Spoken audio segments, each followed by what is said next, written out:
Cinemajaw is sponsored by Overcast, an independent podcast app that embraces the open world of podcasting instead of locking it down. No exclusives, no premium content, no paywalls. Just a great podcast app for everyone. Get it for free in the App Store. And we thank them for their support.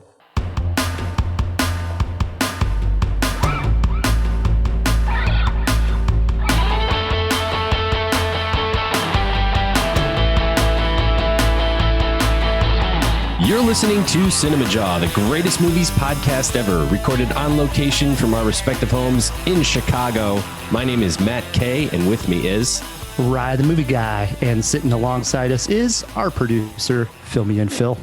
How we doing, boys? I'm back. Yeah, now I'll have to change the intro and say from Seattle and Chicago. We got two of the three coasts. There we do. More on that as we open the fish tank later in the show, Matt. This week on Cinemajaw, Matt, we're talking political satires. We're also talking power couples. Yeah, we have two amazing reviews that ties into, Ryan. So why not? It sure does. What else we got going on, Phil? You know, wouldn't you believe I missed it? One of my favorite parts of the show, it's Bradley Cooper month. I missed the big unveiling. Don't worry, guys. I got a good fact and we'll have a good clip despite my previous absences, though. And I know everybody's been waiting for me to say the two reviews are Being the Ricardos and Don't Look Up. Yes. Two big movies. It's fall movie season, Matt. We're right. Going out with a bang. It's Oscar bait season. Let's just call it what it is. Yes, indeed. We also have a great guest who's going to be joining us. Gordon Quinn from Kartemquin Films is back for his second appearance on Cinemajaw. He has a new film coming out entitled For the Left Hand. Can't wait to talk to Gordon again. I can't as well. Plus, Matt, in honor of Don't Look Up, it's a very large cast. I thought it would be fun at the end of the show to play a little movie trivia. Don't Look Up cast movie trivia, yourself versus Gordon Quinn, if Gordon's up for it. Okay. Sounds like fun. How can't it be fun? Before we get to Gordon Quinn, we did say it's Bradley Cooper month, and that means, Phil, you got a fact for us? Oh, you know I do. This is actually very cool because neither of these things have I done, but they sound about right for the topic. Apparently, during the filming of A Star is Born, came out not that long ago with Lady Gaga. It was in Matt's list last week. Bradley Cooper had to undergo full body spray tans every single day, as well as to make him look high and get his eyes bloodshot. They put menthol, which I didn't even realize.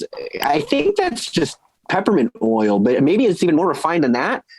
Every day on his eyelids, like around his eyes, and they got him to look decrepit and high that way.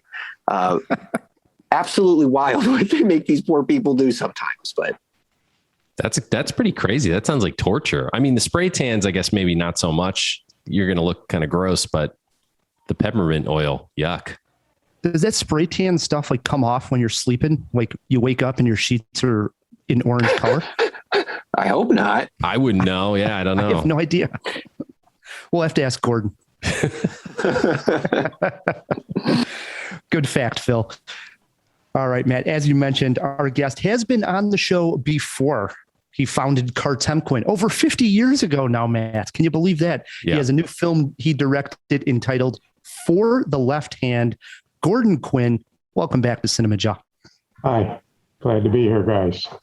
Good to see you again, Gordon. So let's just jump right in with this new film, For the Left Hand. Obviously a documentary, what you are known for. Why don't you give us the sort of elevator pitch? Well, the real elevator pitch is it's the story of Norman Malone, who was growing up in the projects. His parents get him a piano. He's a little bit of a prodigy. And when he's 10 years old, getting very good on the piano, his father, who suffered from mental illness, decides to kill him and his three brothers, not to burden the mother, and then he's going to kill himself. So he hit them all in the head with the hammer, and they were all paralyzed on the right side. Norman recovered the best, really, getting back out into the world. And he wanted to continue with music. And he was very tenacious, even though he could only play the piano with his left hand. He finds a teacher on his own. He eventually gets into music school at DePaul. And after 9 years, he graduates with a degree, and he becomes, in the Chicago Public Schools, a choir director, which you can do with one hand. But all these years, he's been practicing the piano. And so in our film, he's finally discovered by Howard Reich, the jazz critic at the Tribune, and he's in the newspaper, and he's invited to play this particular concerto, which the film is really partly about, for the left hand by Ravel. And the film sees his journey to, in his early 80s, he's living out his childhood dream of playing the piano with an orchestra.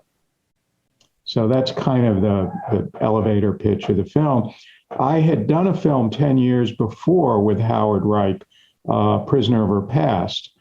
And so he had another major newspaper, series of articles, and he approached me about doing this, and I sounded like, would be a good project. Everyone on the film, Leslie Simmer, my co-director, Diane Kwan, the producer, Howard Reich, the other producer who sort of brought the story to us, and even Matt Lauterbach, the other editor on the film, they all played classical piano.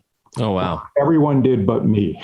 I'm a music but it made it, because the film is so much about music, and we wanted it to be it plays differently for people who read music, because when you see the music on the screen, it's exactly what he's playing. It's, it kind of proceeds on those two different levels, where for a general audience, you understand and you're following what's going on. But if you read music, you're following it on a different level. It's really, I know you told me that this was brought to you by a producer, but in general, how do you pick which subjects to explore in documentary? And have you ever gone down a road and discovered that there wasn't a story there after all and had to jump ship? It has happened, but I would say more often something doesn't get finished because we couldn't raise the money. But there was a film, Maria Finitzu and Jerry Blumenthal, my old producing partner. We wanted to do a film about the missiles that we and the Russians have on Hair Trigger pointing at each other. And we were making it right at the time of Y2K. We actually did some filming out in NORAD. We went to Russia. And particularly in Russia, all these doors, it was sort of right after when Yeltsin came to power, and there were a lot of things changing. And we had a lot of access to the missileers, the people in Russia who actually had their finger on the button. Wow. And we did some filming. And then we came back, and we had the seed money we were working with.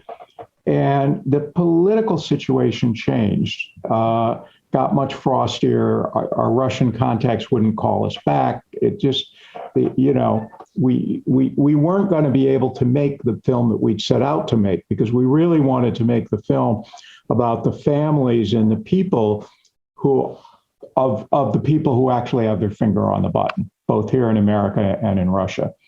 And it looked like we were going to get it, and then it went away. And so we told the foundation, and they were like, well, you didn't spend all the money, give it back. So that was very painful, because we had these other ideas of something to do, but no, we had to tell them we couldn't do the original vision that we had for this thing. Oh, frustrating. Yeah. Getting back to the movie For the Left Hand, when you're filming a person such as Norman Malone, who's playing the piano, you got to get it all in one shot, kind of, right? What kind of coverage do you get when you're filming scenes with Norman? Well, we actually had great coverage. Howard had been working with the Tribune photographer, who's a big new BDEC, and he had filmed a lot of stuff. And so he's really the director of photography on the film. I did some filming, but we often had two cameras filming. And when we filmed the concert, with the whole orchestra, we actually had a whole team there. And I had done that before on other projects where, in the Bill T. Jones film, when we filmed the big concert at the end.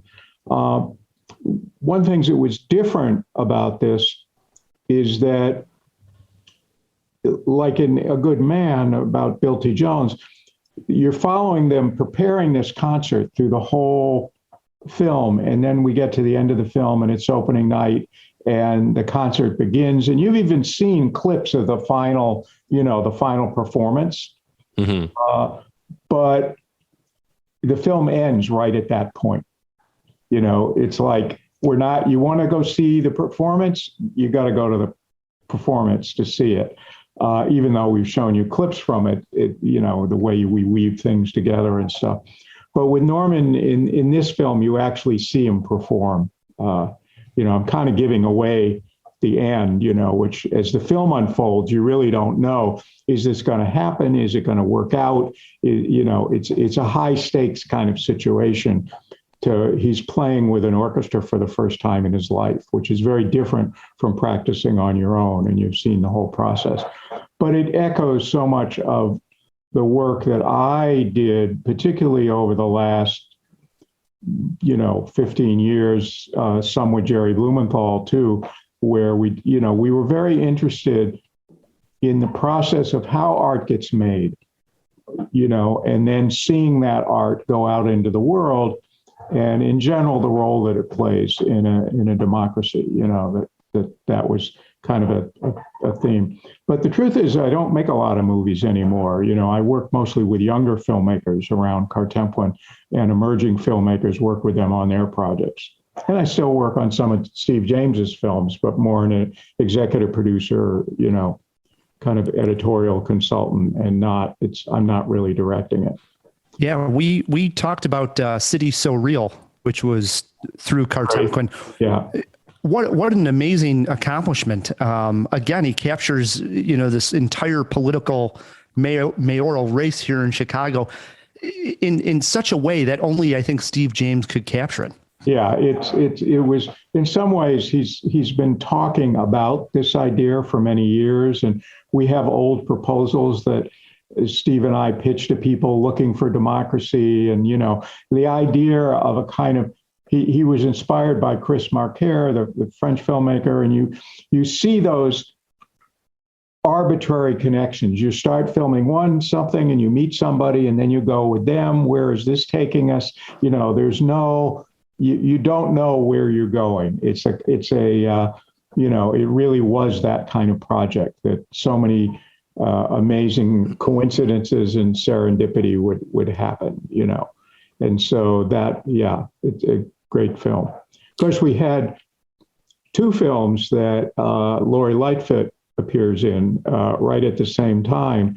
The other one was Unapologetic, Ashley O'Shea's film with Morgan Johnson. And, that was, Lightfoot comes off very badly in that film. And you see how she deals with the police and, a lot of things that we've seen in her and Mayor. As Mayor, you see in that film. And then there's Steve's film where she comes off a lot better. I love City So Real. I think it's a masterwork. But I voted for Preckwinkle. I was like, am I going with this Lightfoot or I going with this one? It's like, okay, I can't vote for her, given where she's at on the police. We've had the good fortune to speak to lots of documentarians over the years we've been podcasting. And one of the things that keeps coming up is how sometimes, like you were just talking about, Gordon, this journey can take people on an adventure, I guess, for years or sometimes even decades. Have you ever had that experience? What was the longest you ever worked on a single project or been a part of? It may have been Hoop Dreams. Really? as well. Hoop Dreams, we followed the boys for 4.5 years, all the way through high school and then into college, that first year. And then there was a couple of years of editing the film, and then the release of the film. And when we look at it, it was like, it was over 10 years. It was Wow. kind of amazing. But a lot of our projects take a long time, and even For the Left Hand took 5 years from when we started on it. We were raising money. I wanted to raise the money sort of more in the private sector and not from what we call the usual suspects, the public television funders or other people. I thought this would resonate with people who had a real interest in music. And so that was where we focused our fundraising. And so it took quite a while, and which was quite beneficial because there's things were happening in Norman's life that we then were able to pick up. And so it worked out. But yeah, we spent a long time. We were talking before we hit the record button that For the Left Hand premiered on WTTW. And we were talking about the runtime of the film. There used to be this idea that you had to be in at under an hour for television, but that isn't the case anymore. And the freedom that gives you has to be fantastic. I mean, it's still sort of the case in broadcast, but things are loosening up. I think partly because the streamers will take any length. It doesn't matter to them.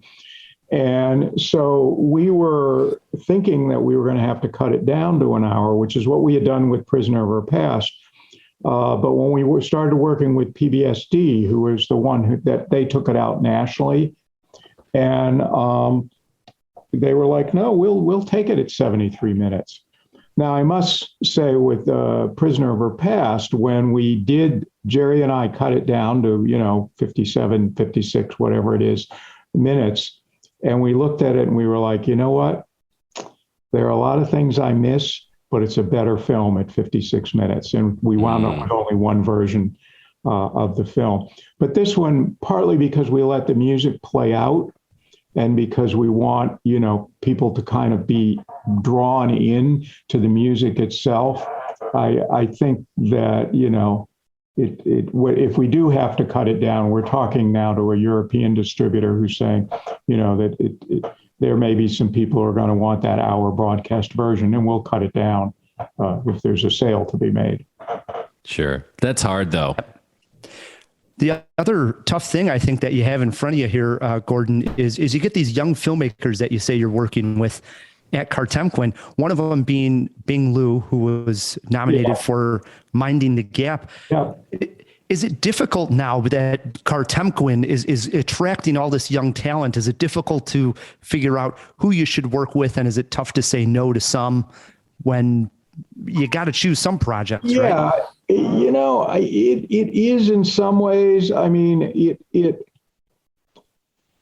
can't do everything. I'm probably not the best one to talk to about that because I have that tendency to say yes to everything, and people get mad at me. But it's one of the things that I think we've always done at Kartemquin, and one of the things that I do is I don't want to sound like somebody from Hollywood, because we're definitely not Hollywood, but I think we have an eye for talent. We have an eye. What I call it is, I'm all. People say, "What are you interested in? What kind of films, does Kartemquin want to do?" And I'm like, "What do you have a passion for?" Because that's what I'm looking for. I'm looking for that passion for that film. Bing's film is a perfect example. I mean, that was the film that Bing had to make. He put everything he had into that film. It became his story. It's not where it started. It started in a very different place. He wasn't even in the movie. And his hometown wasn't in the movie. He was doing interviews all around the country with young men who skateboard, talking about relations with fathers and toxic masculinity and, those kind of things. And he, but you saw it in him, that passion that this is a project that he really wanted to make. And so that's one of the things that we look for. That's the it factor, man. It's hard. You just, like you said, have to have the eye for it, I guess. Absolutely. Yeah. For the listeners that want to check out For the Left Hand or support Kartemquin or see some of the other films, where's the best place we should send them for information and support online? Kartemquin.com. Kartem as in Mary, Quin as in Nancy.com. And then there's a heading that says films. And when you go there, then you'll see all of our work over 50 some years. And you can go to then where they're available, where they're streaming, where they're, you can get to all the different places that the films are available. Oh, do it, Jawheads. It's a treasure trove. And as always, we'll put a link in the show notes for everybody's convenience. Absolutely. Gordon is sitting in on this entire jaw, Matt. He has his favorite power couple, or I should say movie about power couple picked out here. It brings us to a review of Adam McKay's latest, Don't Look Up. McKay, director of such silly comedies as Anchorman and Step Brothers, made a career change a couple years ago. He started to write and direct satires such as The Big Short and 2018's Vice. This year, he has Don't Look Up, a political satire looking at both the environmental crisis facing the world, but it also doubles as a satire on the COVID pandemic and how it has been treated by certain administrations and by the media. With a cast that includes Meryl Streep, Leonardo DiCaprio, Jennifer Lawrence, and Jonah Hill, anticipation is high. I looked up at the movie screen to check it out. This is the worst news in the history of humanity. He just blew us off. What are we going to do? We have to release the information. So we just leak it. Our guests today have made a pretty big discovery in space. How big is this thing, though? Can it destroy my ex-wife's house? Is that possible? There's a 100% chance that we're all going to die. Hey. Well, the handsome astronomer can come back anytime, but the yelling lady, not so much. Don't Look Up opens with a bang, or I should say, the discovery of a future one. Leo DiCaprio plays a professor at a Michigan school along with his grad students. One of them is played by Jennifer Lawrence. They discover a new comet in space. Calculations show that this comet is going to hit Earth in roughly 6 months' time. The comet is big enough to be labeled a planet killer.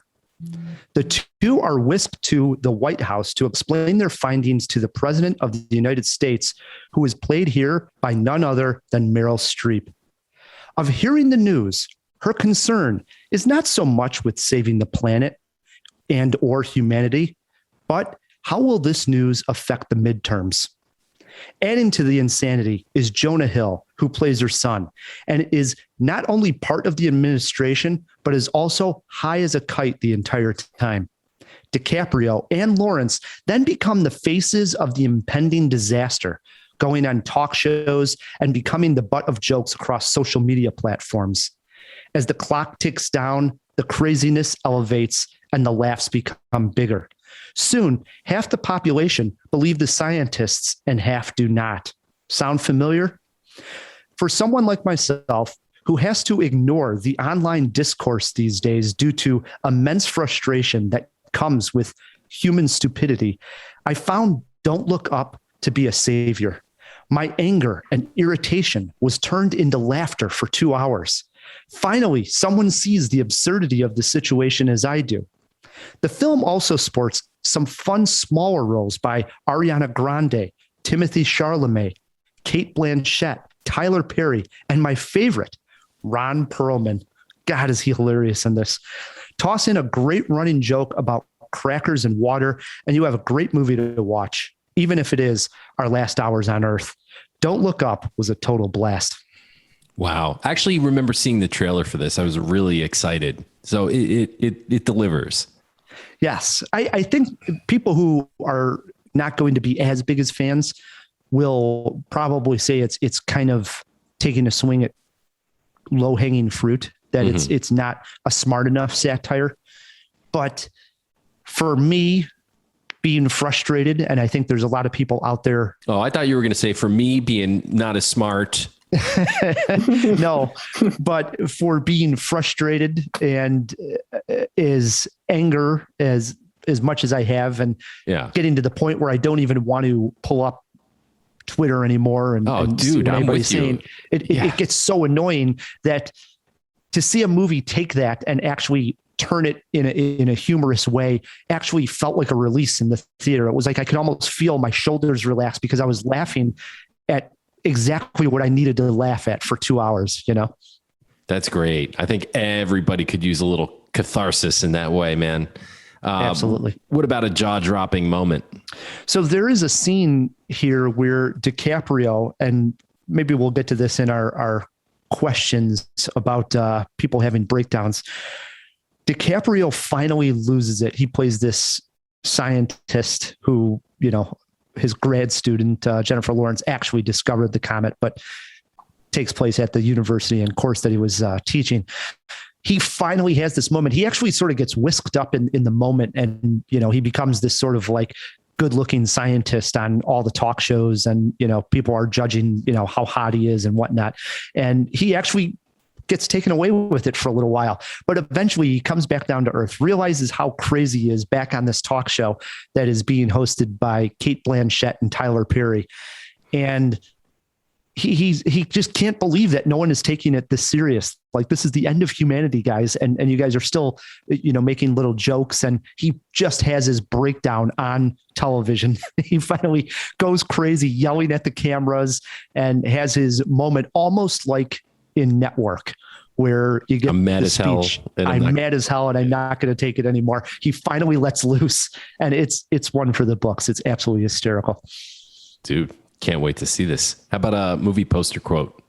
I went with, who needs Bruce Willis when you have DiCaprio and Lawrence? Will that make more sense after I see the movie? Well, I was hoping that you would connect the asteroid movie that Bruce Willis was in, but it seems that you forgot about Armageddon. No, I guess so. But geez, Armageddon, man, that's like a 30-year-old reference. I mean, well, boy, I was really hoping that movie poster would sell some tickets too.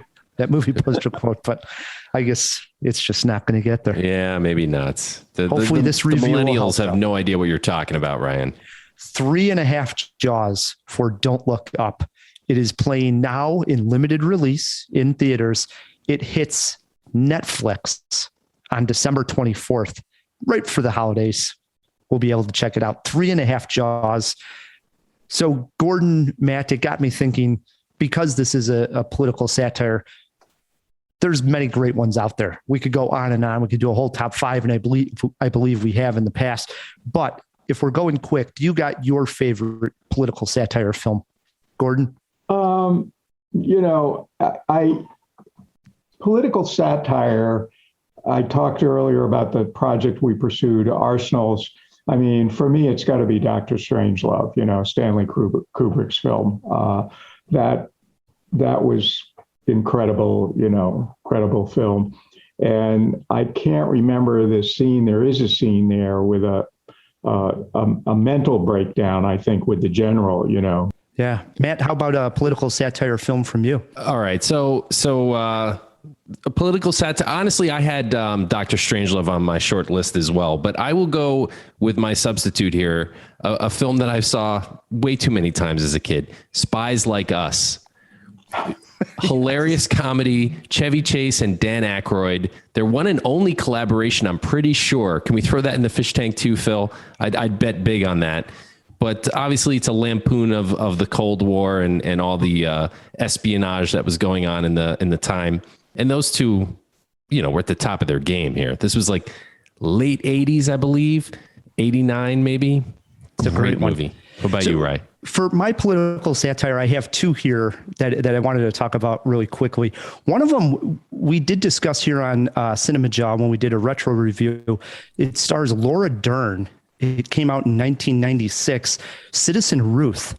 Oh, sure. Oh, yeah.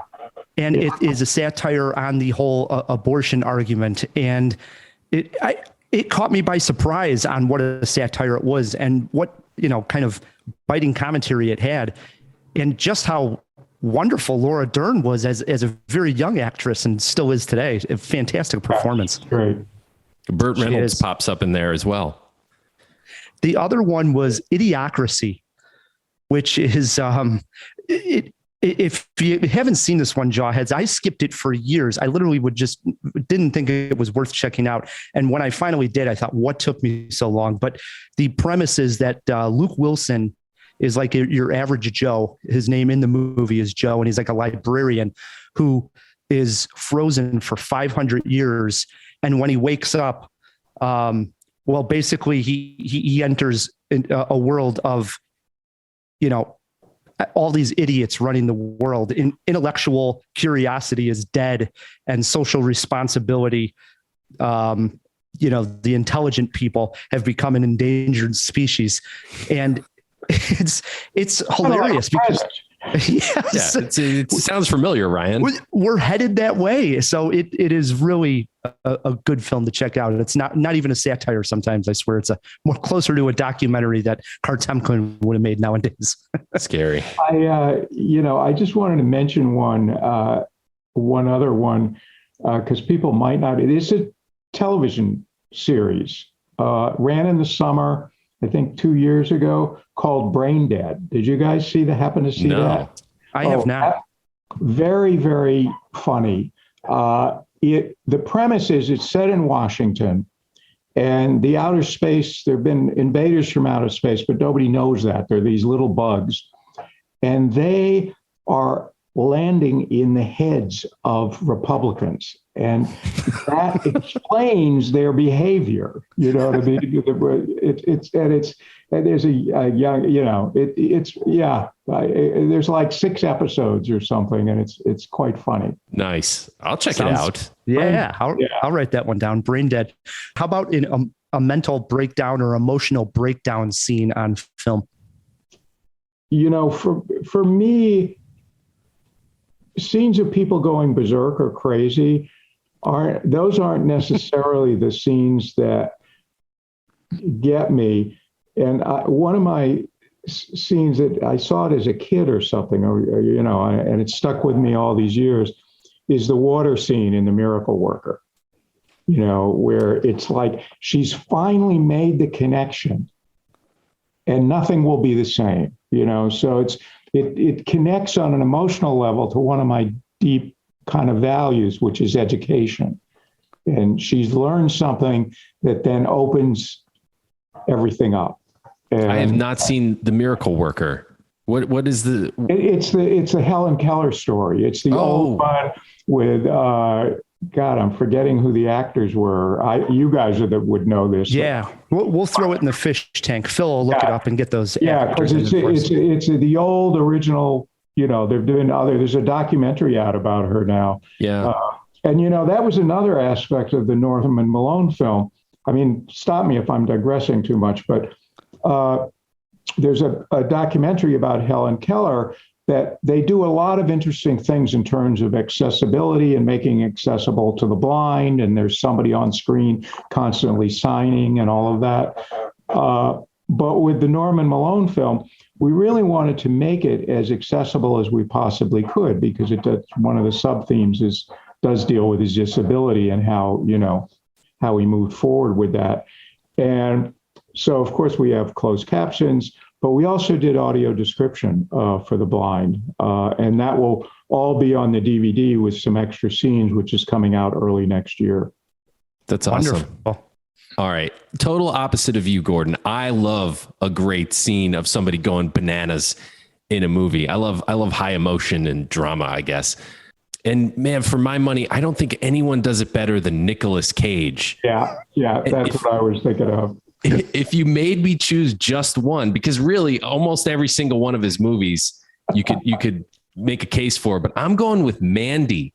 That scene of him in the tiger shirt and his tighty whities with the bottle of vodka in the bathroom. That's a great scene. Bonkers. I mean, wow. Nobody can turn that on like Nick Cage. This is true. What about you, Ray?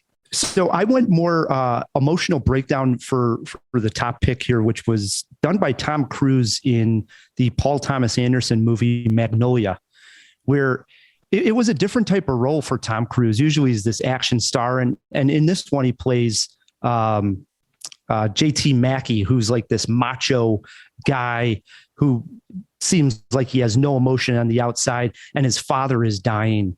And he has this great emotional breakdown on his bedside of his dying father, where he starts yelling at his dad, just upset with him for all the things that have sort of tormented him throughout his life. I think it's Cruise's best.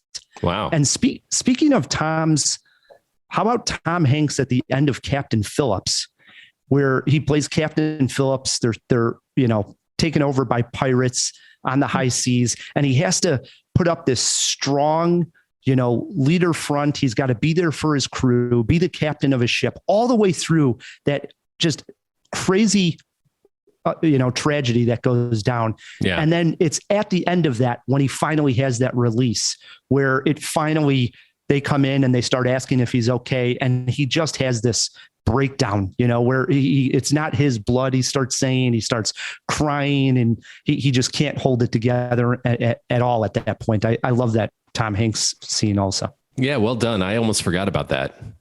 Yes. And actually, while I was getting ready here, I looked at one other one, Little Miss Sunshine, when Paul Dano, who played the mute son, he didn't talk throughout the movie. They're in the van that keeps honking, and Steve Carell's driving. Everybody's about to have a breakdown. And he finds out that he's colorblind in the back of the van. Yeah. And which means he wouldn't be able to attain his dream of being a fighter pilot. And he comes screaming out of the van, finally yelling, F-bomb. And it's what a scene, wild stuff. God, I want to revisit every single one of the movies we just talked about. Yeah. Good stuff. Well, Jawheads, if we missed your favorite emotional breakdown scene and you have Twitter pulled up, shoot us a tweet. We're at Cinemajaw, or you can always email us feedback@cinemajaw.com. We're going to take a quick break, but when we come back, we have one more review, being the Ricardos. Plus, we'll finally get to figure out the power couple question. And Matt is taking Gordon on in movie trivia. Stick with us. American Hustle saw Bradley Cooper in a perm, and it also saw him get honest with Amy Adams. In this clip, he is confessing his feelings for her the only way he knows how. I know you think, look at me. Hey, Edith, I know you think Irv loves you. I know you think you know him.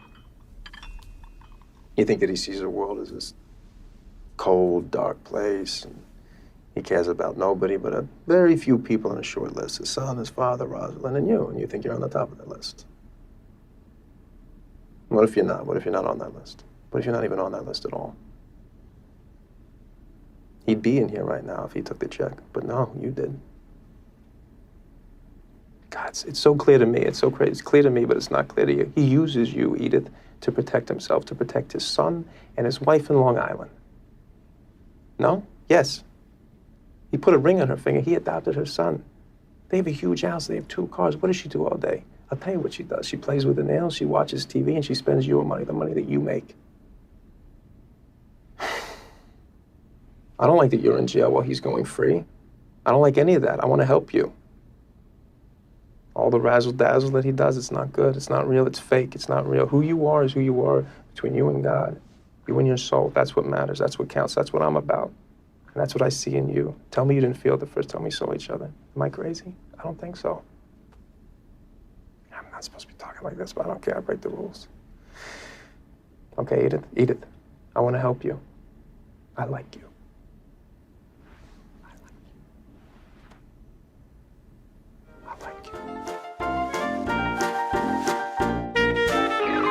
Hey, Jawheads. The rest of this jam-packed Jaw with Gordon Quinn is something you're not going to want to miss. And while we do have more great stuff coming up with the man who put Quinn in Kartemquin, we figured we'd take the time to throw out some other great episodes we'd had with other Kartemquin directors. In episode 401, we had Steve James, the director of Hoop Dreams, on, and that was Movies That Make You Smarter. And only 13 episodes later, we had Maria Finizzo for episode 414, Movies About Sex. Wherever you're listening, Apple Podcasts, Spotify, YouTube, our longtime sponsor Overcast, you are just a quick search away from checking out these 2 classic episodes.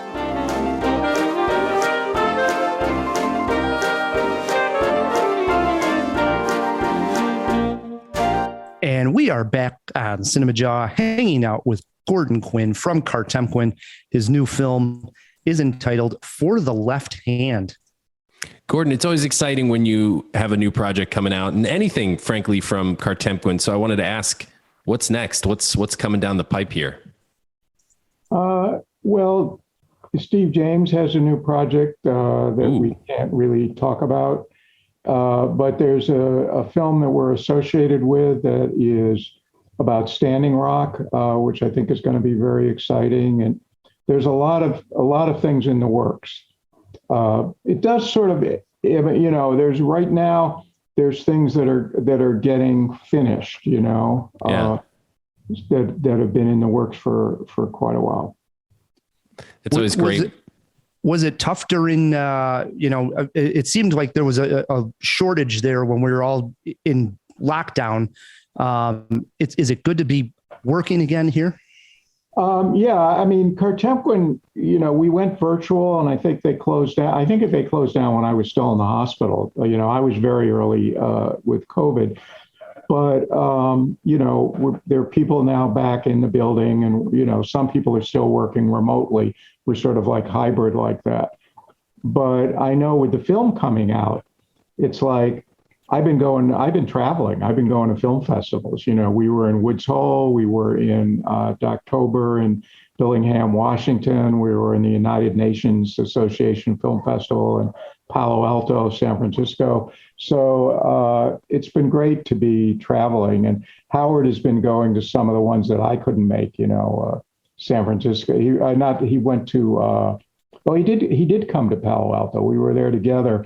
And Norman even came to Woods Hole. And in a lot of these festivals, because Norman is there, when there's a piano, and we also, we were in the Chicago Film Festival, and it was at the Siskel. So they have a piano. So Norman played the piano. And at all of these screenings, particularly in the Chicago area, he taught choir for 35 years in the Chicago schools. His students show up, which is just wonderful. They pop up at these screenings. So awesome. I've really enjoyed traveling. That's great. Again, for the jawheads that want to get involved, support Kartemquin, where should we send them online? Kartemquin.com.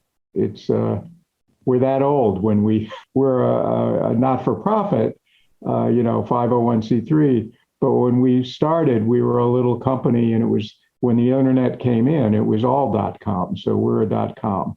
There you go. Nice. Do it, jawheads.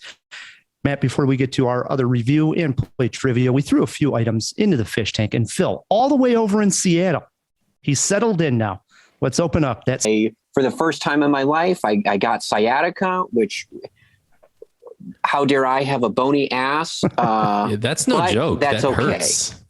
Well, it bothers me because when I was telling my mother, and she's like, "It sounds like sciatica," and the exact words I told her was, "No, that's for old people." But here I am now, forgetting that I'm 28 years old and I'm not 19 anymore. You're so old, Phil. Just a film fact. It's not unusual for camera people too. I had ruptured disc and sciatica. Actually, the one time I was shooting a feature, which I was not for me, but I wound up in the hospital with ruptured discs and terrible sciatic pain for years after that. I've had it too. Hopefully it's not that bad. I have like the cycling palsy too. So I'm I've been around the nerve damage block more than I would like to have. But yeah, it's great. We do got, one of these is huge. One of these is going to be a groundbreaking fact we threw in here. And I'll get to that. Our first one, which was who are the stars of The Miracle Worker? The actresses starring in that film were Patty Duke, who had played Helen Keller. Okay. And the other star of that film was Anne Bancroft as Anne Sullivan. Right. Anne Sullivan being the titular miracle worker, Helen Keller's real life caregiver. Yeah. Yeah. Two greats there. Powerhouses. Yeah, absolutely. And they're just spectacular in it. Then Matt, you had said you're willing to bet that there is no other Dan Aykroyd, Chevy Chase I misspoke. Collaboration. I misspoke. When don't you misspeak? There's okay. I can name at least. I can now when time. I can name at least one now other. when it's in the hot seat. I think there's only. Are you thinking of 1991's Nothing But Yes, Trouble? Nothing But Trouble, which was a terrible movie. We're all trying to forget it. I don't blame you for that. I loved looking over this. Just looking up Nothing But Trouble. There was the Deseret News, it's a newspaper in Utah, in their 1991 review, this is a quote by Chris Hicks. Though Aykroyd seems to be having the time of his life playing this judge, Chase, Candy, and more appear to be less animated than usual and downright embarrassed. Truly terrific. I guess I don't blame you for forgetting it. It sounds like those three are trying to do the same. I appreciate you doing that too. Yeah, it's a real stinker, Terrible movie. Don't bother.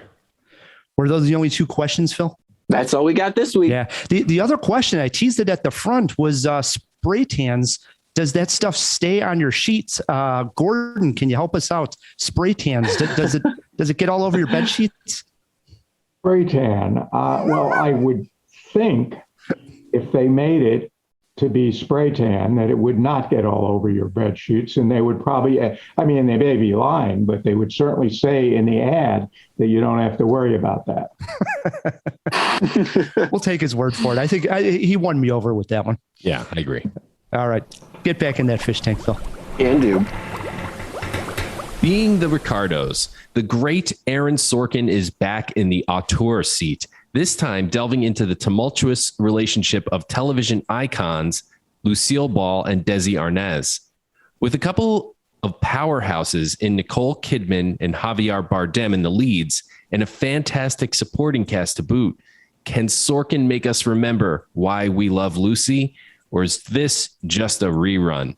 We headed to the soundstage to find out. Why is this coming out now? Lucille Ball's a threat to the American way of life? Does the FBI have any case against Lucy? I need you to help me save my marriage. How many times I gotta explain where I was and what I was doing? You gotta explain. You being funny right now? I'm Lucille Ball. When I'm being funny, you'll know it. This is getting out of hand. Madness. Have you been cheating on me? The story's made up. If they boo me, If they boo you, we're done. Sorry, I got lost for a second. The film Being the Ricardos is set during 1 week of production on the set of I Love Lucy, with title cards neatly dividing each day, with both documentary-style talking heads and flashback scenes peppered in to break things up. More on that in a bit, Rye. At the beginning of the week, a bombshell item breaks in the news. Lucille Ball is a communist. With her marriage, the show, and everything on the line, the two stars navigate the fraught week, clash with writers, sponsors, producers, not knowing if they'll even have a show come Friday. Of course, we know how this will end. Lucy was ultimately cleared of any connections to communism, and both the press and the television audience continued to adore the show. Nevertheless, Sorkin creates tension, and we can feel the stress that his characters are under. Stepping into the skin of Lucille Ball is a tall order for any actor, but I have to give props to Nicole Kidman here. She plays Lucy as a tough businesswoman and yet a vulnerable human being. This isn't some caricature on the screen. Nicole gives life to a side of Lucy that, while maybe somewhat Sorkinized, to coin a term, nevertheless rings true to life. Javier Bardem is equally skillful as the dashing, charming, and always resourceful Desi Arnaz. The two had chemistry, and I love them together. Rounding out the cast, J.K. Simmons and Nina Arianda as the pair who played Fred and Ethel, as well as Aaliyah Shawkat as one of the writers. They lend texture and depth to the movie. J.K. in particular is a standout as the emotional anchor and the only character who seems to have his shit together. I mentioned the talking heads, Ryan. I'm not sure what Sorkin was going for here. Was this supposed to be like a big short or more of a documentary style? I found it a bit confusing. Cut the talking heads and the movie loses nothing.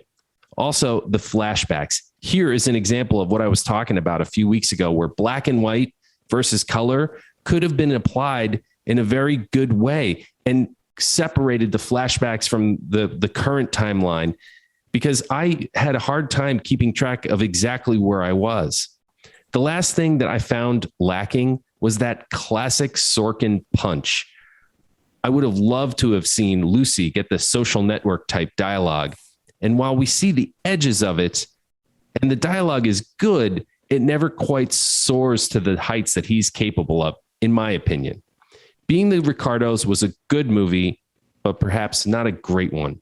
No, it sure wasn't a great one. I have to say, I'm right with you with the talking heads structure that Sorkin went with, which is these two writers looking back at the show, and they're talking documentary style at the camera. It was more than two. There was at least 3 or 4 people.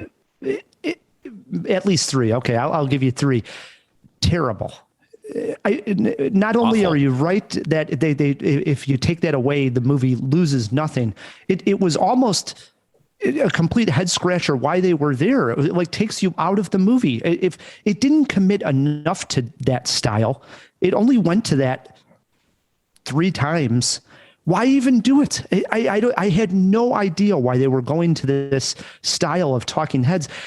It was like they wanted to give the information very early on in the movie how big of a show Lucy was. One of the facts they give, for instance, is talking about, people today just don't understand. You have a number 1 hit show nowadays. The number 1 show in the country is going to draw about maybe 15 million people. Lucy had 60 million people every single week. It needed those facts, but I think it could have somehow squeezed that in a little bit more creatively. And it does. It does. Later in the script, she says, we have 60 million people watching us. Right. So why go to that style of having these talking heads talking into the camera? It's just terrible. I hated that part, actually. I agree. But the flashbacks, I didn't have nearly as big a problem as you seem to have gotten lost in time. I don't know what happened to you there, Matt. They're in the same makeup. They're in the same basic clothes. Here's a perfect example. There's a scene where they flash back to when Lucy is getting her first movie role, and Desi is still not quite at that point in his career. But I didn't know that we were flashing back to that. I thought it was a continuous scene from what happened before. There's no sort of indication that it's a flashback whatsoever. It just lost me for a moment. I caught up. Yes. Okay. I'll give it to you that maybe for a minute, I was probably like, wait, what is this? I'm like, oh, I see. They're talking about this must have happened before the I Love Lucy show. I think most viewers would get it after a second. Maybe, but you had to do that mental calculus in order to figure out where you were. It wasn't intuitive. Gotcha. On to the casting. I give you Nicole Kidman. What a job. I was so skeptical going in hearing that Nicole Kidman was playing Lucille Ball. Didn't think that she would pull it off. And yes, got to give her all the credit. She did a wonderful job. Fantastic, for sure. But Bardem, I love him as an actor, but think he was just the wrong choice to play Desi. He is not the dashing, suave kind of guy that I think Ricky Ricardo was. Not at all for me. Didn't work. J.K. Simmons as Fred. Now, yeah, that's the character he played's name, but yeah, we'll go with that. Right, but that's all. Who knows the actor who played Fred? Who cares? But the point being that, like, when I watched I Love Lucy, the two do you know how much hate mail you're gonna get? Hate. Do you know how much hate mail you're gonna get now? The 2 funniest people on I Love Lucy was Lucy and Fred to me. I loved when Fred would come over and yell at Ethel. The neighbors were hysterical. And I think I saw a lot of like my grandpa and my uncles in Fred, that old grouchy guy. Yeah. Who wears his pants up to his chest. Over his belly button. Yeah. Hysterical. So I love J.K. Simmons as Fred. That was wonderful. And he actually has a nice moment with Lucy in general. Those actors bonded really well. We finally get Buster Bluth in a movie, Tony Hale, and you don't mention him. He is the showrunner here. And perfectly cast as the showrunner. He's thinks he's in charge, but we ultimately know that Lucy and Desi are in charge of the show, but he plays the showrunner for the network that was in charge of getting this weekly show done. Who's this guy? Tony Hale. Uh-huh. He is best known probably for Veep, opposite Julia Louis-Dreyfus, and then also playing Buster Bluth in Arrested Development. You know who else I didn't mention is Clark Gregg, who I was having a who is that guy moment when he was on screen, and then finally it hit me. Oh, it's Agent Coulson from the Marvel movies. That was pretty cool. He was good. But overall, I felt that the tone of the movie, it needed to pick a side here a little bit. I thought that Sorkin was trying to go for the sitcom style of writing with the jokes. Did it try to be funny, or am I missing something here? Okay, so you didn't think that he was going for some humor really throughout? No, this is not a comedy. There's a couple of beats here and there. There's some like comedic relief, but this is a drama. For a while, I thought, is he going for comedy and it's just not hitting for me, because I wasn't laughing, but you're just saying that, no, he wasn't going, you didn't see any comedy beats at all, really? Not too much? No. Okay. Interesting. But overall, I didn't know how it was going to turn out. Now, I knew that Lucille Ball didn't go to jail, but I didn't even know that she was accused of being a communist. So this was all news to me, to be honest. No, I actually had, I don't know where, like one of those bizarre facts. I maybe went down a YouTube rabbit hole or something, but I'd heard the story. And obviously they didn't get canceled in their second season. It's one of the biggest TV shows of all time. So people kind of know how this is going to end. That's true. Okay. That's okay. You know, I still enjoyed the journey 100%. And probably there's lots of viewers like you, Rye, who just aren't familiar with this story at all. Right. How about a jaw-dropping moment in there? There is one, and it's the Sorkinest moment of the whole movie. And now I just want to warn viewers a little bit. Again, this is sort of a period drama. So these are real people who we sort of know how things went in their life. Minor spoiler alert. Lucy is called into the office of an RKO executive. She had just come off of her hit movie, The Big Street, right? She is poised to be one of the largest leading lady stars in Hollywood. And yet for some reason, RKO does not pick up her contract. And boy, does she let him have it as she exits the room. It's the most Sorkin that this script gets. And she exits the room and tells him to go F himself, Betsy. And it'll make sense when you watch the whole scene. Fantastic moment in the movie. Loved it. For me, it was going back to these characters of Fred and Ethel, who, again, as I said, huge fan of Fred when I did watch I Love Lucy. It turns out that the two actors who played Fred and Ethel actually hated each other in real life. I love this backstory. Now I almost want to watch I Love Lucy because they always gave each other a hard time. That's the comedy on the show. But this movie basically says that the two actors in real life couldn't stand each other. Yes, they had to play a married couple, but they really did not like each other. I don't know. I think also at the end, you don't know. It was. I disagree with you. I disagree. They're like a bit of a cat and mouse couple. But at the end, when everybody's sitting outside of the studio taking a break during a pivotal scene, J.K. Simmons is just as tender and sweet to Vivian, who's the character's name, as he was to Lucy. Wow, then not nearly enough. I'm talking about how about when the opening scene they're doing a table read. And you can feel they bicker. Yeah, not just bicker. You can tell that they really don't like each other. I didn't get that at all. In fact, I did. There's a warmth there that like you and me, Ryan, we bicker. You know. I was just about to say this is the moment that Matt Kay finds out that it's not a joke.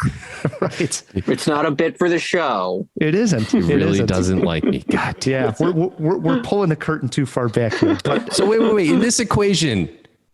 Are you Fred? I'm Fred. I'm definitely Fred. God damn it. So I'm Ethel? What the hell?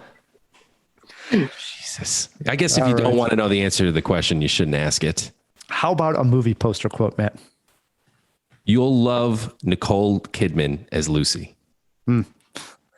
Well, I went with not a lot of love, not a lot to love here.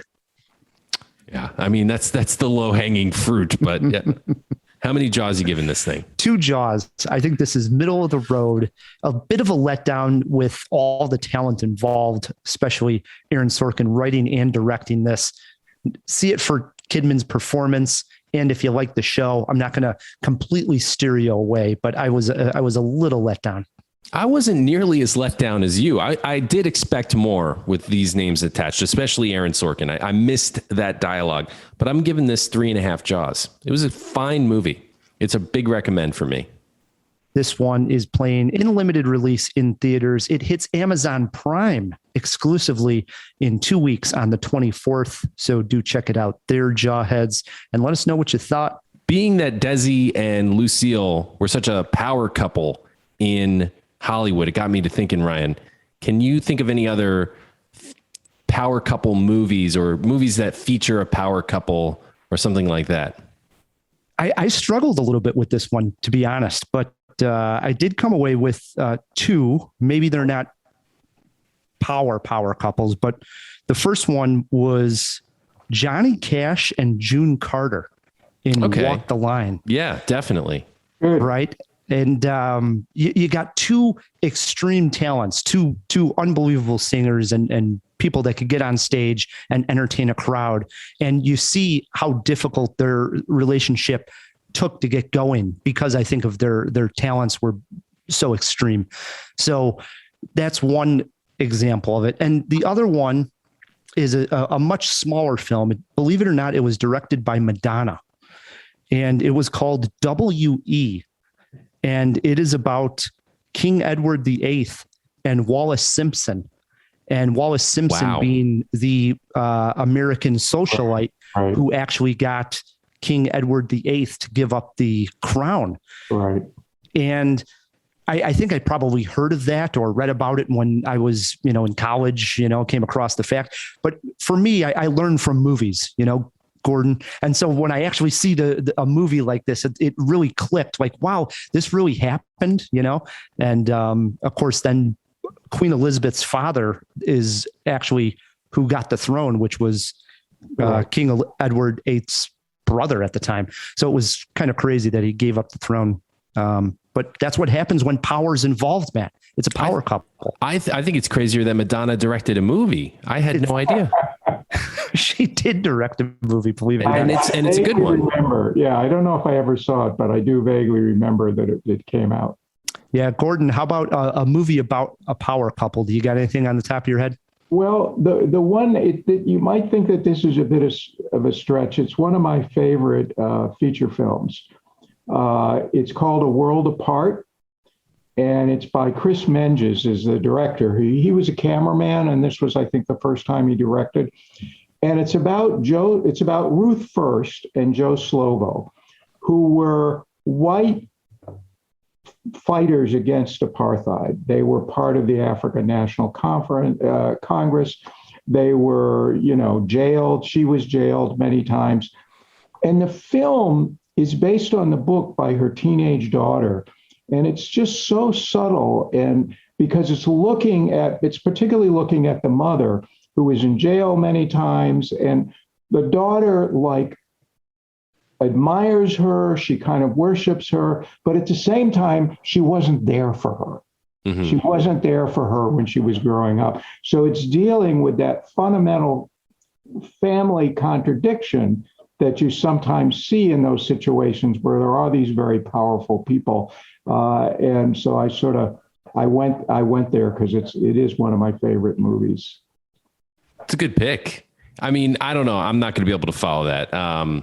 I went a slightly different direction because I had a hard time with this one as well. I couldn't think of a good fictional power couple. So I went with a real life power couple. I got 2 for you, Rye. It's a twofer. What about Kurt Russell and Goldie Hawn? My favorite collaboration there would be Overboard, but there's a couple others that are pretty decent. Overboard's a good movie, actually. Yeah, I don't know if it's good. We'll give it a passing grade, though. I think it's a okay. damn good comedy. Yeah, I enjoyed it. In my distant memory of it. And then more recently, John Krasinski and Emily Blunt. They've done 2 films together, at least one. They did A Quiet Place, the first one.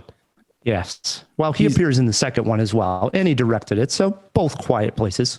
Okay, there you go. And they're certainly a real life power couple, sort of maneuvering around Hollywood together. This is true. So you just went real life power couples that collaborate in a film together. Yes. Gotcha. All right. We'll give it to you, Matt. Thanks, Ryan. So I got to throw in a documentary because. Oh, please. And this is one of the challenges when you deal with a power couple. Golub, where we've got Leon Golub and Nancy Spiro, who are, big in the art world, and but our film is about Golub, so how do we frame her without we wanted her in the film as an artist, not necessarily just as Golub's wife, and you see them collaborating and that kind of thing, but it was one of the things we struggled with the most when we did that film, was kind of defining her role, because they're both incredibly important artists. I mean, they're both passed away now. On that note, Gordon, do you ever get cases where after you get done with the documentary, you actually hear complaints from someone that was a subject in the film, maybe not the main subject, but in this case, somebody that was a spouse or a friend that didn't come off great in the film? It's amazing how little that goes down. If you want to see a situation in which we really did have a conflict, check out the longer version of Golub, Golub Late Works of the Catastrophes. And we did it 13 years later, and it really unveils and shows you a huge conflict that we had with him at the time about the ending of the movie and how the movie was going to end. And we're very transparent, but we show you the edit that, when he first objected to it, Jerry and I were both like, oh my God, we've gone too far. We lost it, But then we wanted to go, and he wanted his newer art in the movie, and he wanted to be careful that he was not seen as someone just doing agitprop. He was concerned that our big interest was in the politics. And he's very political, but he's also wants to make sure that people understand that he's a serious New York artist, Mm-hmm. So we had a conflict, and we really are transparent. We remained friends all those years, Sure. But that film really shows it to you. And Golub Late Works of the Catastrophes. Got to check that one out. All right. But one other thing I was going to say, I don't know if we have time for this, I could tell you my Leacock story. Do it. Yeah. Please. So this is many years ago, and I'm at the Montreal Film Festival, and Lonely Boy has just come out. Okay. You guys know that film? It's a precursor to every rock and roll movie you've ever seen. It's got every cliche in it. It's brilliantly shot and edited. It's about Paul Anka, and the semi-orgasmic girls in the audience, and behind the scenes, backstage. It's all there. And I'm there with a woman who's about to become my girlfriend, and we're sitting having coffee, and we're so excited about this movie we've just seen. And Ricky Leacock comes over and sits down at our table. He's my hero. I have Cinema Verite. I know all about him. I think he came over because this woman was tall and blonde, but he didn't like the movie. Well, what? I'm just kind of shocked. Oh, no. Brilliant Verite film. And what he said was, they're looking down their nose at this guy. They're making fun, and they are. They're very sophisticated, and he's a pop singer, and they're kind of, he says he's a serious musician, and he gave me an example. He says there's a moment on the stage, and the concert hasn't started, and he's kind of composing something on the piano and it's all dark and moody and, and you're seeing a guy actually compose. And they cut to his very nasal manager who's like, he is the greatest talent since Beethoven, it's that. And I still think it's a great movie, but I took it to heart. What he was saying was, don't make films about people that you don't respect or can't find a way to care about. If you look at the film, Steve James's film, Stevie, which is one of the most difficult things we ever did, the character is not likable. He commits a terrible crime. And yet we hold that contradiction. We want you to care, and we care about this guy. And so that's an ethos that I think is there in Kartemquin, that we're not looking to do the expose. We're not looking to take the cheap shot. We're looking to, our central characters are these people that we care about. And not that I don't love Michael Moore, his films are great. Sometimes I'm like, I need a Michael Moore film right now. But, it's so that those films take a stance, that's what you mean, right? Yeah. And they're often making fun of people or, it's like we sometimes make films about people that one maybe could make fun of, but we actually want to get to know them and get beyond that, Mm-hmm. That's the way to do it, Matt. Yeah, that is some science right there for sure. Another thing I was wondering about after watching the Being the Ricardos is another movie set or about McCarthyism, which is this one's going to be a lot easier than Power Couples, I think. Why don't we start with Ryan? Would you write? Well, there's a lot more movies about being blacklisted, and we don't have to go into movies directed by Madonna, right? I don't think she directed a movie about being blacklisted, but we'll double check that. But I wrote down a couple, and I think the biggest one that I absolutely adore was directed by George Clooney, which was Good Night and Good Luck. Yeah. Shot in black and white. It's twofold. It's about the McCarthyism, being blacklisted, but also the power of television and what a powerful medium it is coming into the homes and what it can do. Unbelievable job. I don't think Clooney's ever touched that again as far as director Clooney. Nothing else really worthwhile after that. Well, Up in the Air. I mean, that's a pretty good movie. He didn't direct it, I'm saying. Did he not? Great movie. No, but he didn't direct it. Okay. But the other one that I wanted to mention, I don't know if you guys have seen this one, is Trumbo, about Dalton Trumbo in the one portrayed by Bryan Cranston. I liked that performance, and it was a story I wasn't at the time familiar with until I saw that film and then read about Trombone, who was a screenwriter blacklisted from Hollywood, but basically was still making movies and sending them in, getting these scripts made, even though he was blacklisted. But great huge film movies to check out. Oh, huge, absolutely. They'd put another name on it. Yeah. How about you, Gordon? Well, I kind of grew up in the 50s and was very familiar with a lot of it.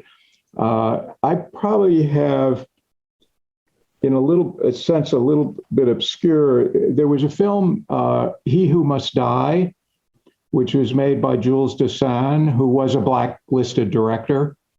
He also did Salt of the Earth. But He Who Must Die is a passion play allegory. But it's really kind of resonating against that whole McCarthy era. And the other one, and I can't remember the name of it, but it's the one about the librarian, which I know I say wrong, librarian. I've been corrected for my whole life. But, it's a librarian who stands up to censorship in the library. And part of the town turns against her, and then it has the Hollywood ending. But I always like that movie, even though it's a bit schmaltzy. Matt? Well, you guys stole my number. Ryan, you stole my number one and number two. But if I had to throw in a quick sub, I would go with Invasion of the Body Snatchers, which is another Yeah. well-known allegory for McCarthyism and otherism and the whole Red Scare came out in there's one from the 50s or 60s and then the remake. And the remake, but the 50s and 60s one was that was the one that kind of, I saw that when it came out. Right. A thin allegory for McCarthyism. Yeah. Woody Allen has one too, which I can't remember the name of. Sleeper? No, not Sleeper. It wasn't that great a film, but it was overtly about McCarthyism. Oh, okay. Yeah. There's a lot. I've got one in the tip of my mind that I can't think of. It'll probably come to you when we're playing trivia. Yeah, I mean, one of the things, and I think it's in Trumbo too, that was so critical about it is the way that people would, suddenly your friends weren't your friends anymore. Right. Exactly. Trust no one. All right, Jawheads, if you have Twitter pulled up, shoot us a tweet at Cinemajaw, or you can email us feedback@cinemajaw.com and let us know what you think of Being the Ricardos. Me and Matt kind of mixed on that one for sure. All right. It brings us to the end of a great John. We always like to end it, Gordon, with a fun trivia segment. And in honor of Don't Look Up, we are playing Don't Look Up movie trivia. It's multiple choice this week, guys. Your answer is going to be one of the four actors: Meryl Streep, Leonardo DiCaprio, Jennifer Lawrence, or Jonah Hill. Okay. Got it. Gordon, you're our guest. You get to choose if you want to go first or let Matt go first. Oh, no, I'll let Matt go first. All right. Question number one over to Matt. The first two, I do want to say, are easy. I hope they're easy. Matt, question one over to you. Of the four actors that you can choose from, only one has appeared in a superhero film. Which one? Jennifer Lawrence. That is correct. What superhero film, Matt? X-Men. Good. You know your stuff. All right. Question two over to Gordon. I don't know that. Gordon, after Meryl Streep, who has just who knows how many Oscar nominations, now you're down to three. Which of the other actors, who comes in second with the most Oscar nominations out of the four? Nominations. Is it DiCaprio, Jennifer Lawrence, or Jonah Hill? I think that nominations, it might be DiCaprio. That is correct. Do you believe this? He's up to 7 nominations already.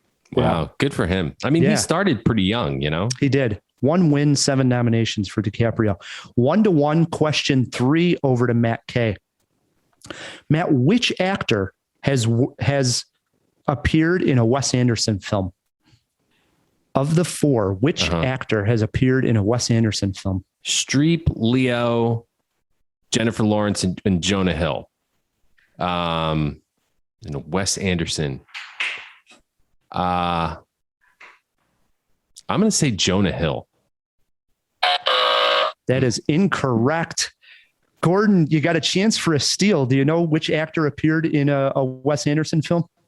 Well, it could have been Lawrence. Also incorrect.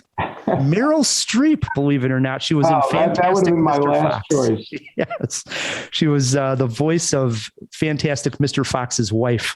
Ah, yes. Oh, the voice of. Well, yes. Still 1-1. Question 4 over to Gordon. Gordon, which of the 4 actors appeared in the 2011 film The Beaver? The Beaver. It was directed by Jodie Foster. Oh, God. Maybe I'll go with Lawrence again. That is correct. That is correct. 2-1, Gordon. Question 5 over to Matt K. Matt, in 2010, one of these actors made a movie called Cyrus. Which one was it? That was Jonah Hill. That is Jonah Hill. Yes. Wow. Well done, guys. 2-2. 3 questions left. Question 6 over to Gordon. Name the actor who made a movie with Adam Sandler. Only one of them have made a movie with Adam Sandler. Which one was it? I'll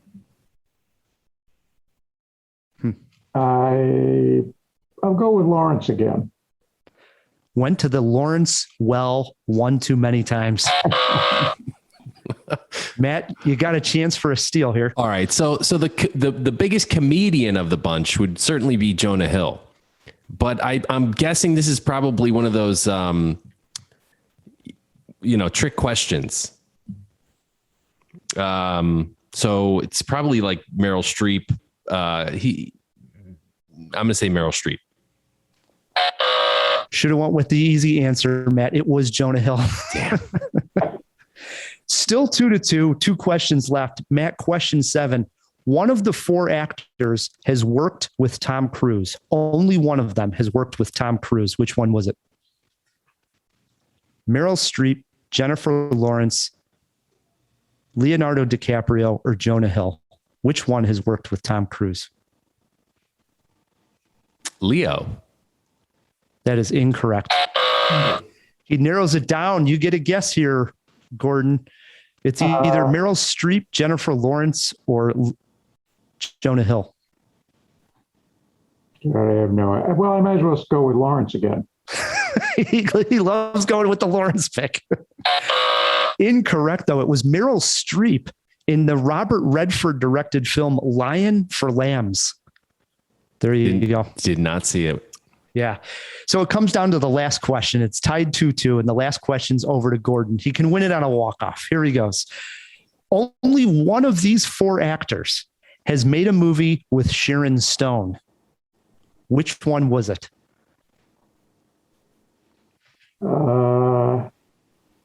DiCaprio.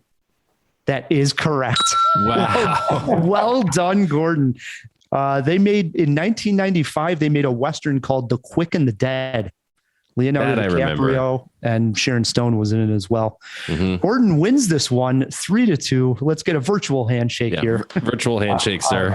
I'm amazed. If it came down to a tie, we call it a jawbreaker. This question would have broke it up here. Age of Sharon Stone closest to. Matt, do you got a guess on how old Sharon Stone is? Oh, how old she is now? Yeah, how old she is now. Basic Instinct was a long time ago, and I think Sharon Stone was already probably in her mid 30s. What did she just do? She didn't just. I don't think she just do anything. Right. She did Catwoman not that long ago. What was that, in the 90s or the early aughts? Oh my God, early aughts, but I mean probably almost 20 years ago. Did she do something recently interesting? Or am I don't know. I thought she did. I'm going to say she's got to be probably 60, but I'll say like 58. Lock him in at 58. Gordon, how old do you think Sharon Stone is? I would say 62. Wow, Gordon's good at this game. 63 for Sharon Stone. You're right on top of it. I knew she was up there because somewhere I was looking at one of those pictures, it's like where she's like 62, very hot. Yeah. She's doing good for sure. She sure is. It brings us to the end of a great jaw. First and foremost, we got to thank our guest, Gordon Quinn, for coming on Cinemajaw again. Thanks, Gordon. Sure. Thanks for having me. Best of luck with the film and everything over at Kartemquin. Thanks. Yeah. Well, we're heading into an exciting new period with a new executive director and, and emerging from the pandemic. Absolutely. Hopefully. Yes. Yeah, hopefully. For sure. We also got to thank our producer, our editor, Fill Me In, Phil. Oh, you guys know I wouldn't be anywhere else. Thursday's the best night of the week. It's Cinemajaw night. Matt, we also got to thank our sponsors. Yep. Thanks to Overcast and to the Chicago Podcast Co-op, who help us get great sponsors like them. And we also want to thank our listeners, especially our Patreons. Please join us on Patreon, guys. It's patreon.com/Cinemajaw. We're doing extra content. There's goodies. There's talking to us, all kinds of fun things. So get on it. And always leave us a review wherever you're listening to this podcast. Until next week, I'm Ryan the Movie Guy. I'm Matt Kay. And keep on jawing about the movies.